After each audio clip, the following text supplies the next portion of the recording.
live from New Delhi. You're watching DD India Live, India's voice to the world. I'm Lipakshi Khurana, coming up in the next 30 minutes.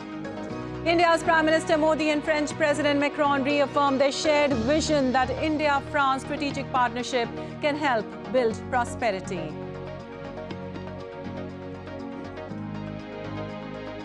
India's President Draupadi Murmu hosts French counterpart Macron at Rashtrapati Bhavan, expresses satisfaction that strength of India-France partnership will illuminate the path forward.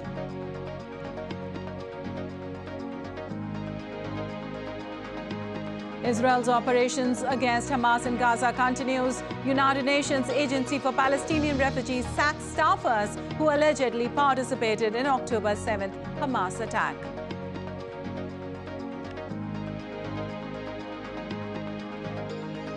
Proud moment for India's Rohan Bopanna is now the new world #1 in men's doubles and also the oldest player to claim the position for the first time in his career.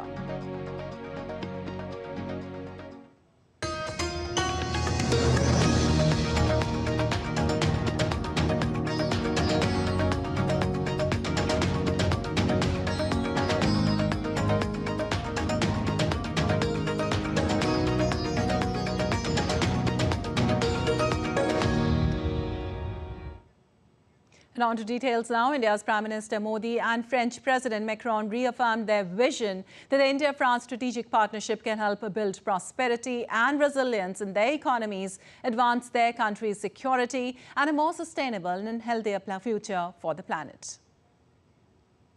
In a joint statement, India and France reaffirmed their commitment to jointly address the interconnected challenges of climate change, biodiversity loss and pollution. The two leaders looked forward to the third UN Ocean Conference to be held in Nice in 2025. They commended UAE's leadership in the successful conduct of COP28 in Dubai. President Macron commended India's offer to host COP33 in 2028. He also affirmed France's support for India's candidacy to the International Energy Agency. The two leaders stressed, in particular, the urgent need for the reform of the United Nations Security Council. The two leaders underlined the need for the reform of multilateral development banks, shared common vision for the Indo-Pacific region. Defense and security partnership has been the cornerstone of India-France partnership in the Indo-Pacific region. India welcomed the forthcoming French summit on AI. Both leaders acknowledged the India-France civil nuclear ties. The leaders welcomed the outcomes of the first bilateral dialogue under the India-France roadmap on blue economy and the ocean governance in Paris on 12 October 2023 and agreed to strengthen their ongoing partnership. Well, India and France have firmed up a defense industrial partnership roadmap that would provide for co-development and co-production of key military hardware and platforms and facilitate technology collaboration in a range of areas, including space, land warfare, cyberspace, and artificial intelligence. India and France have adopted a roadmap for defense industrial partnership during French President Emmanuel Macron's state visit to India. A letter of intent was signed between the Ministry of Defense, Government of India, and the Ministry of Armed Forces, French Republic, on defense space partnership. A memorandum of understanding was signed between New Space India Limited and Ariane Space SAS, French Republic, to set up an assembly line for H-125 helicopters in India. Framework arrangement on cooperation concerning funding of research projects, declaration of intent in the field of health and medicine, public administration, and administrative reforms and sustainable urban development also exchanged. Prime Minister Narendra Modi and French President Macron reaffirmed their shared vision of declaring 2026 as India-France Year of Innovation. Operationalization of Unified Payment Interface at Eiffel Tower, setting up of Solar Academy in Senegal, establishment of India's consulate in Marseille and French Bureau in Hyderabad were also discussed. Operationalization of Young Professional Scheme and 5-year validity Schengen visa for Indian masters alumni of French institutions were also highlighted. India also extended its support to France for United Nations Ocean Conference. Well, India's Prime Minister Narendra Modi and French President Emmanuel Macron appreciated the growing counter-terrorism intelligence cooperation between the two countries. Both leaders strongly condemned the terrorist attack on Israel on 7th of October and expressed solidarity with the people of Israel. Both leaders also called for an immediate and unconditional release of all hostages. They also expressed grave concern at the possibility of further expansion of the conflict in the region, including in the Red Sea. They expressed a deep concern over the war in Ukraine and its tragic humanitarian consequences. They understood the need for a comprehensive, just and lasting peace in Ukraine in accordance with international law and consistent with the principles of the UN Charter. The two leaders reaffirmed their unequivocal condemnation of terrorism in all its forms and manifestations, including cross-border terrorism, and shared their resolve to stand together in the common fight against global terrorism. They further agreed that no country should provide safe haven to those who finance, plan, support, or commit terrorist acts. And early on Friday, President Murmu hosted a banquet for her French counterpart Macron at Rashtrapati Bhavan in a reaffirmation of the long-standing friendship between India and France. French President Emmanuel Macron said, "Long live the friendship between France and India." At the outset of his address during the banquet, Macron expressed heartfelt gratitude for the warm welcome extended to his delegation. India and France, there is something very special because we do share a lot of similarities. Taste for history, culture,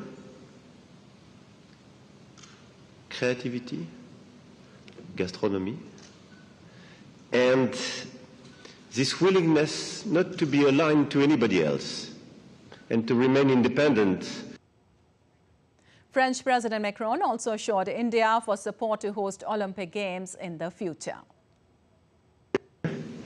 And we will be delighted to build a stronger cooperation on sports and this type of event as well with you, as we will definitely support your intention to organize Olympic Games in India for the future. Welcoming French President Macron at Rashtrapati Bhavan, the President of India said that the leaders of two countries being guests of honor in each other's successive National Day parade and celebrations is a historic moment and a symbol of the depth of our friendship and the strength of our partnership. एक ही महीनों में एक ऐतिहासिक और यादगार क्षण है। शायद ही कभी ऐसा हुआ होगा कि दो देशों के नेता लगातार एक दूसरे के राष्ट्रीय दिवस परेड और समारोह में मुख्य अतिथि रहे। And concluding his visit to India, France President Emmanuel Macron expressed his gratitude and appreciated the warm welcome he received in Jaipur and Delhi. In a social media post, Macron shared an image with India's Prime Minister Narendra Modi and wrote, and I quote, "Thank you, India, for your warm welcome in Jaipur and Delhi. France will welcome the whole world this year with the commemoration of the Second World War, the Olympic and Paralympic Games in Paris and the Francophonie Summit. You're welcome, our friends," unquote. Replying to the post by Macron, Prime Minister Narendra Modi thanked French President Emmanuel Macron for being a part of India's Republic Day celebrations. And on to Israel-Hamas conflict now. The United Nations has launched a probe against UN Agency for Palestinian Refugees for their alleged involvement in Hamas's unprecedented October 7th attack on southern communities. The accusations made by Israel resulted in several employees being sacked. The US has also shown their concern towards the allegations and said that it would provide no additional funding to the agency until the allegations were addressed. The United Nations Relief and Works Agency for Palestine Refugees chief has assured that any UNRWA employee who was involved in acts of terror will be held accountable, including through criminal prosecution. An urgent and comprehensive independent review of UNRWA will be conducted, as it has been announced by Philippe Lazzarini, the Commissioner General of UNRWA, back on 17 January. To protect the agency's ability to deliver humanitarian assistance, Commissioner General Lazzarini has taken the decision to immediately terminate the contracts of all these staff members and launch an investigation in order to establish the truth without delay. Any employee of UNRWA who is involved in acts of terror will be held accountable, including through criminal prosecution. While the White House spokesperson John Kirby has said that the U.S. is hopeful about progress in talks to release hostages held by Hamas and are in continuous effort to secure the release. Kirby also said that U.S. President Joe Biden spoke with Egyptian President Abdel Fattah al-Sisi on Friday. President Biden spoke with Qatari Emir Sheikh Al Thani and Egyptian President al-Sisi. As a matter of fact, that second call with President al-Sisi just wrapped up here a little bit ago. To discuss the latest developments in Israel and in Gaza, including our efforts to secure the release of all the hostages taken by Hamas. We're hopeful about the progress, but I do not expect, we should not expect, any imminent developments. Moreover, in an early morning retaliation, Israel has struck a number of launches from Hezbollah with artillery fire on Saturday. IDF fighter jets attacked 2 Hezbollah infrastructure and a Hezbollah military compound in southern Lebanon. And as Houthi escalates Red Sea attacks, the rebel group hits on a fuel tanker operated on behalf of trading firm Trafigura that sparked a fire. In a statement, Trafigura said that a missile struck the fuel tanker Marlin Nuanda operating on its behalf as it transited the Red Sea. Firefighting equipments were used to suppress and control the fire caused in one cargo tank on the starboard side. Earlier, the United Kingdom Maritime Trade Operations Agency and British maritime security firm Ambre said that they had received reports of vessels being struck in the Red Sea near Yemen's Aden and a fire breaking out on board. Well, in retaliation, the U.S. military destroyed a Houthi anti-ship missile that was aimed into the Red Sea and ready to launch 8 hours after the Houthi attack. The U.S. military reported of no injury from the earlier Houthi attack on the oil tanker. Moreover, Russia's investigative committee on Friday posted online a video of what it described as Ukrainian prisoners boarding a plane that later crashed in the south of the country. The Ukrainian commentators immediately cast doubt on the authenticity of the video. Ukraine has not confirmed or denied of the claims and has challenged Moscow's account of who was on board and what happened. Meanwhile, Russian President Vladimir Putin said a Russian military plane that crashed near the border with Ukraine on Wednesday was shot down by Ukrainian air defenses. In any case, what happened is a crime, either through negligence or on purpose. But in any case, it is a crime. The main intelligence directorate of Ukraine armed force knew that we were transporting 65 servicemen, and in total, I believe 190 were planed for the prisoner swap. Knowing this, they struck this plane. There are friend or foe system installed, and no matter how many times the operator pressed the button, our air defense system would not work. Moscow accuses Kyiv of downing the Ilyushin Tu-76 plane in Russia's Volgorod region and killing 74 people on board, including 65 captured Ukrainian soldiers en route to be swapped for Russian POWs.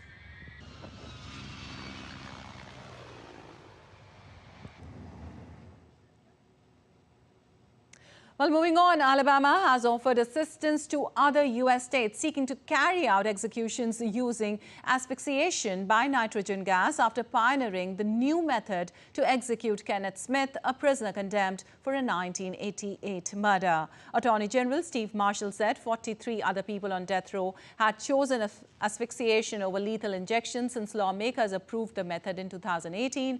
Alabama called the new method humane, while human rights groups condemned it as cruel and torturous.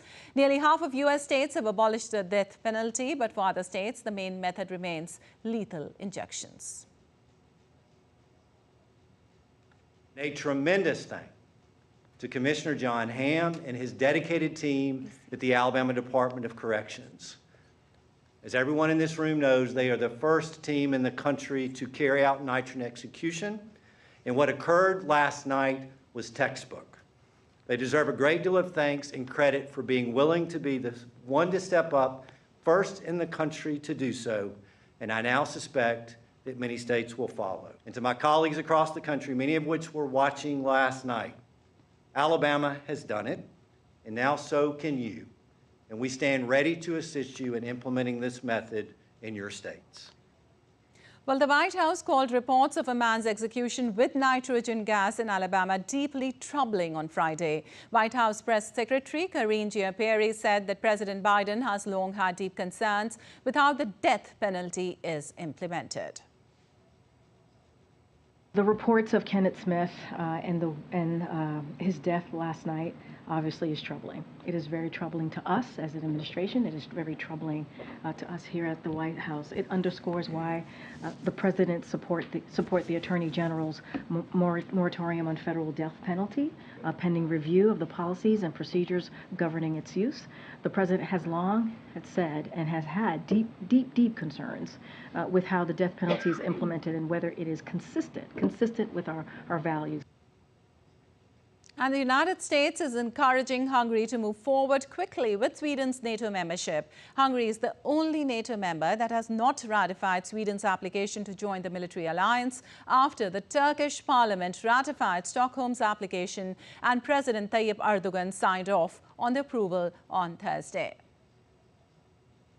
I'd like to just take a moment to welcome Turkey's approval of Sweden's application to join NATO this week.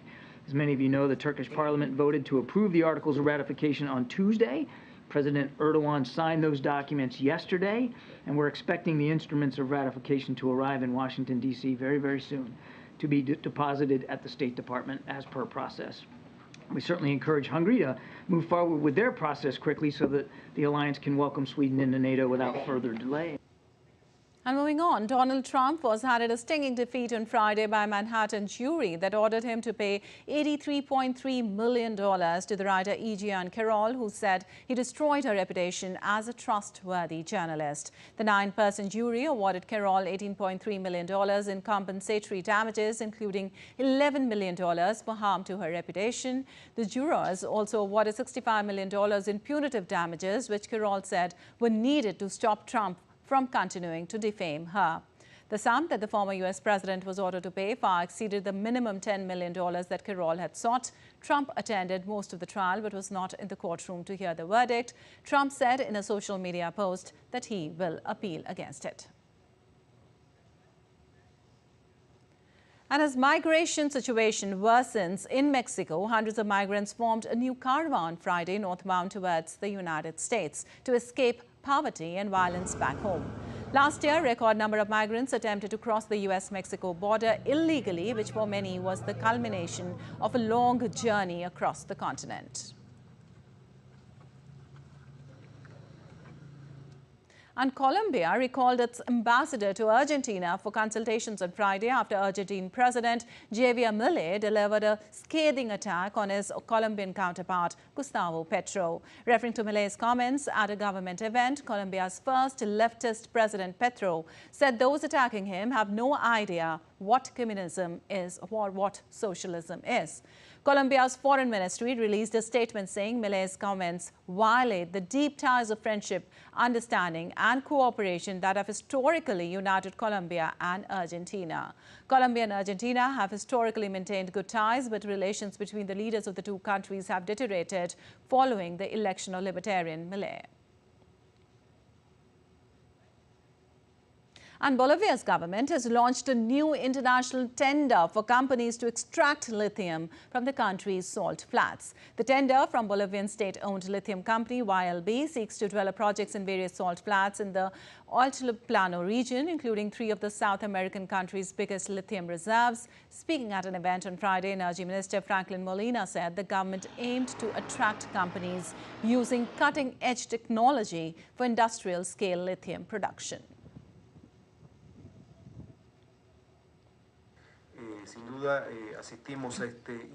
Undoubtedly, we are attending this important launch of an international call aimed at companies that have, due to their cutting-edge technology, the possibility of working with our state. Without a doubt, the objective is for them to actively join this technology, which is direct lithium extraction, which due to its characteristics allows us to develop projects that are part of the YLB portfolio in the Bolivian salt flats. And after Kenya's High Court blocked the United Nations-backed deployment of Kenyan police forces to Haiti to fight criminal gangs in the Caribbean country, Haitians called for homegrown solutions to the country's law and order crisis.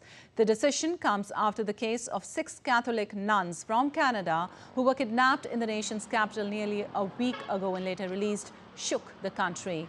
The ruling will set to increase troubles for Haiti's government as it has been requesting for an international-led mission to help curb violence and restore government control over the armed gangs. Well, North Korea and China agreed to strengthen tactical cooperation and defend common interests as senior envoys meet, state media reported on Saturday. On Friday, China said the two countries pledged to strengthen strategic communications at all levels and reaffirmed unswerving stance on deepening ties as Chinese Vice Foreign Minister Sun Weidong met his North Korean counterpart Pak Myong-ho in Pyongyang. Sun arrived in Pyongyang on Thursday, passing through the city of Sunuiji on the border of the two countries. It was the latest exchange by North Korea with China and Russia while it steps up confrontation with the United States and South Korea. Also, Taiwan's defense ministry said on Saturday it had detected 11 Chinese military planes crossing the Taiwan Straits median line in the past 24 hours. The ministry on Friday reported 23 Chinese Air Force planes operating around Taiwan, carrying out joint combat readiness patrols with Chinese warships ahead of high-level China-US talks in Thailand. And preparations for the book fair at Bangla Academy at Sarawardi Udyan premises in Dhaka underway in full swing ahead of the month-long event. Workers and people concerned are now busy to raise stalls and pavilions. Bangladesh Prime Minister Sheikh Hasina will inaugurate the month-long book fair on the 1st of February. The book fair first began in 1972 and has kept gaining glory, momentum and extravaganza with participation of people from all walks of life. And still to come on this edition of DD India Live. India's Prime Minister Modi to address annual NCC PM rally in Delhi today evening.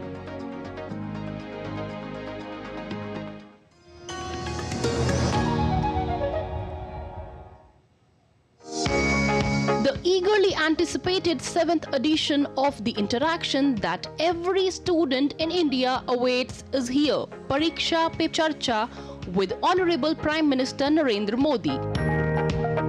This time, PM Modi will also engage in discussions with parents and teachers, aiming to assist and empower them in supporting students to achieve all their dreams and goals. Pariksha Pe Charcha 2024 on 29th January, 11 AM onwards at Bharat Mandapam, New Delhi.